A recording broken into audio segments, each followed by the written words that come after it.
Hey everyone, and on today's episode we'll be taking a look at the Maxillius the Harvester figure from Mythic Legions.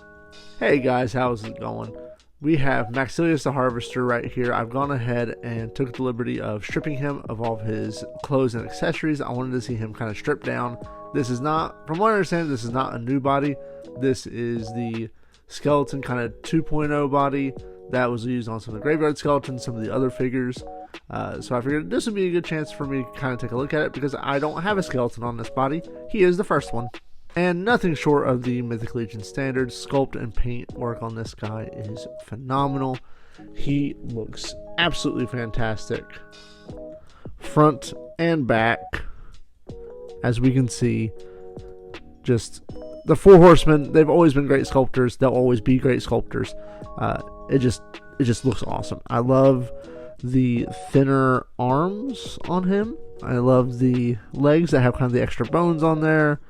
It just looks really cool. Maxillius is a figure that I have waited on for quite some time. I want to say it was about 2 years since I pre-ordered him on BBTS.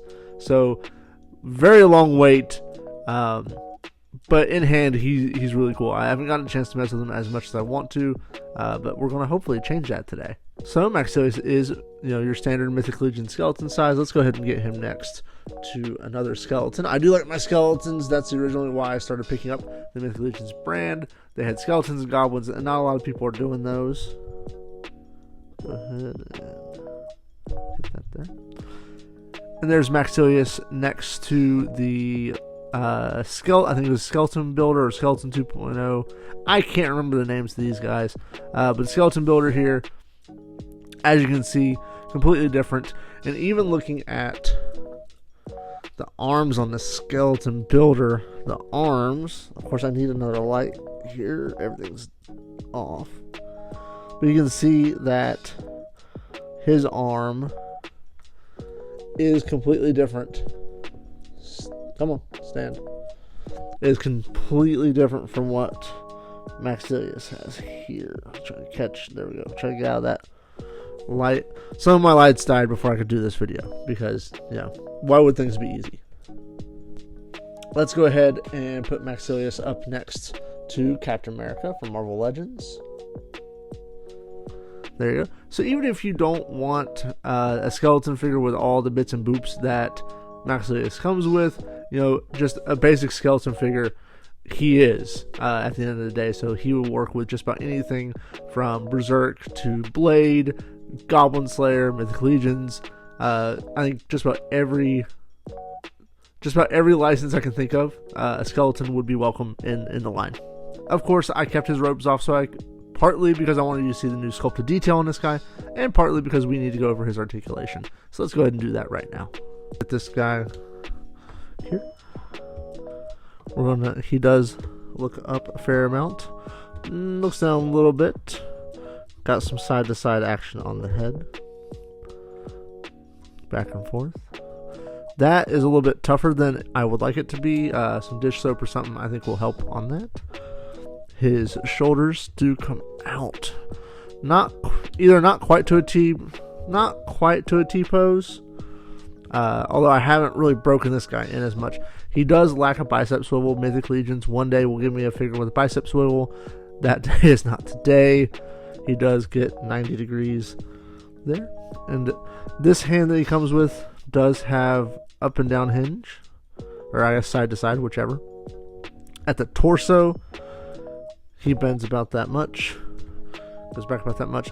Not the best, not the worst. I don't think the other one, he gets a little bit better front. So nothing to write home about. He does have some notches on his hips here.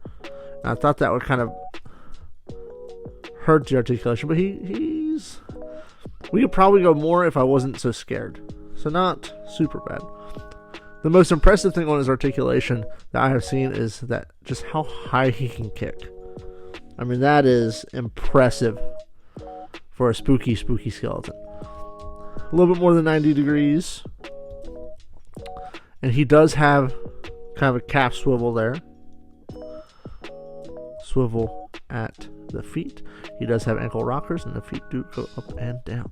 And that is Maxillius and his articulation. So we've talked about his sculpt, we've talked about his articulation. Let's go ahead and talk about the accessories. What all does Maxillius come with? This figure retails for about $49.99. So after shipping and everything, it cost me about $60 on BBTS. So does he justify the price? I think so. Let's go ahead and look at it kind of broken down here. He does come with a really cool hourglass. Once again, this is Mythic Legions, 4 horsemen we're talking about. So really nice sculpted detail in there. Although there's no sand in there, it's empty. And he has no trouble holding this. He comes with extra set of hands pointing, because he is like a Grim Reaper type character. And what does Grim Reaper do? He likes to point at things, point you towards your doom. He comes with an extra head if you do want him just to be a regular old skeleton boy. He comes with this nifty little backpack. I do like this thing a lot. However, the reason I bought this figure is because I wanted a Grim Reaper in my collection, and it kind of clashes with what I see as a traditional Grim Reaper. You see that part's already bent a little bit. And it does just plug straight into his back. It looks good. Doesn't really hurt articulation too much. Shoulders are compromised a bit with it. We have this piece here, which is like just a little chest piece. Just goes over him. I'll put that on where I put his cloak back on. This piece is probably the most disappointing part for me, because it just doesn't look good on him. Just to be honest, it's a cool piece. It just doesn't sit well. Of course, a Grim Reaper action figure would not be complete without a Grim Reaper scythe. And for those of you wondering about the Biscuit cameo in this video, she has already tried to take this from me 4 separate times. So the sickle, the scythe, is really cool. Fits well in his hands. I got a couple pictures of him with it the other day. This is probably my favorite accessory. And last but not least, cloth, good.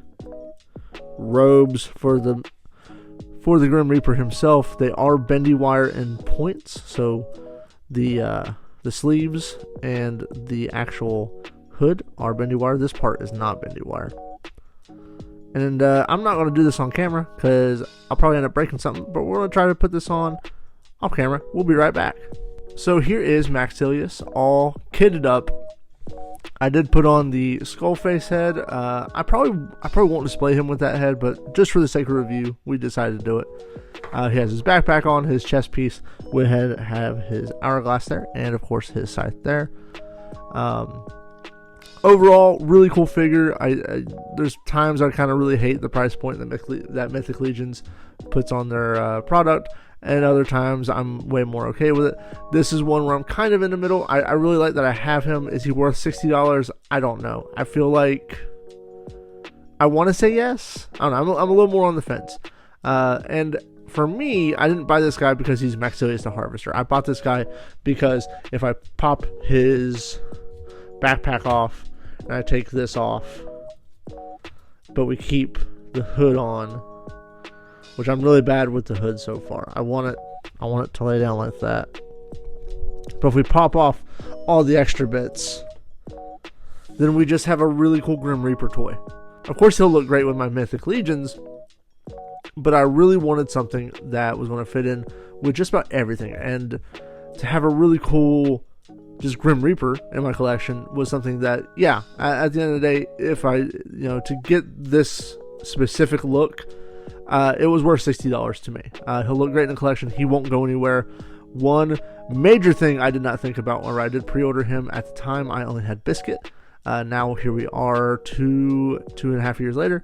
I have 4 more animals, so I need to find a spot for him where cat hair and dog hair will not be getting on him. Let's go ahead and pop his regular head back on. And one other slight disappointment there. I love that satisfying pop. One other slight disappointment for me with this figure is that Mythic Legions 4 horsemen, whatever you want to say, right?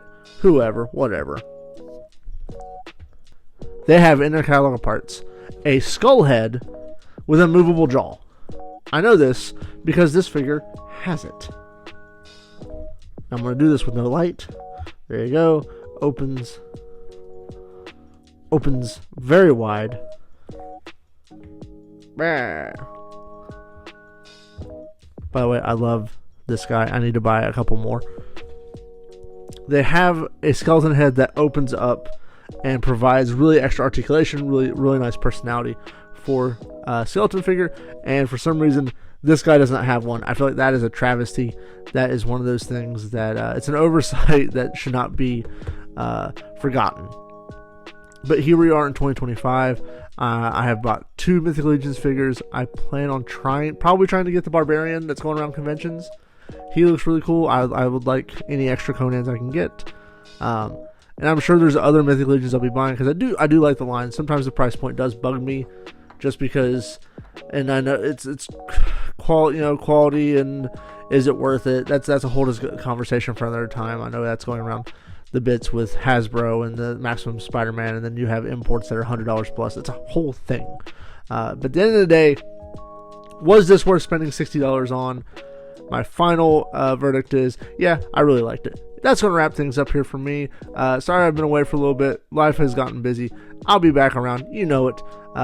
Thank you guys for watching. Like, share, subscribe, all that jazz. And I will see you guys on the next round.